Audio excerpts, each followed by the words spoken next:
what they mean. Walk, a graph traversal. A closed walk is when the destination node is the same as the source node trail. A walk with no repeated edges. A circuit is a closed trail path. A walk with no repeated nodes. A cycle is a closed path. Building on the concept of traversals, one can also send messages across a graph.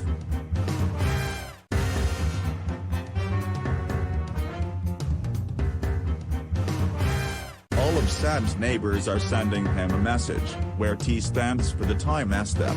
Sam can choose to open his mailbox and update his own information. The concept of propagating information throughout a network is super important for models with attention mechanisms. In graphs, message passing is one way we generalize convolutions.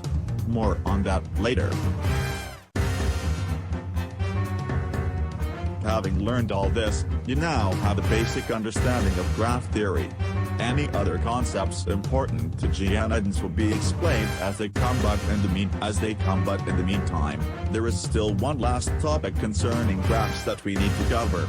We must learn how to express graphs computationally.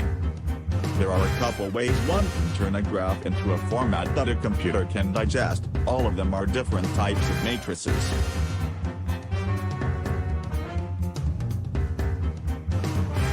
Incidence matrix, I. The incidence matrix, commonly denoted with the capital I in research papers, made up of ones, zeros, and ones. The incidence matrix can be made by following a simple pattern.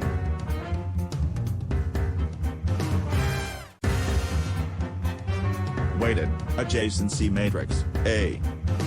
The adjacency matrix of a graph is be made of ones and zeros unless it is otherwise weighted or labeled. The adjacency matrix of an undirected graph is therefore symmetrical along its diagonal, from the top left object to the bottom right.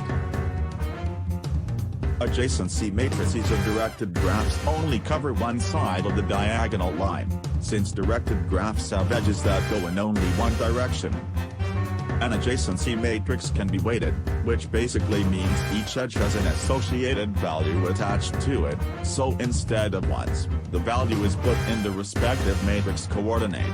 These weights can represent anything you want.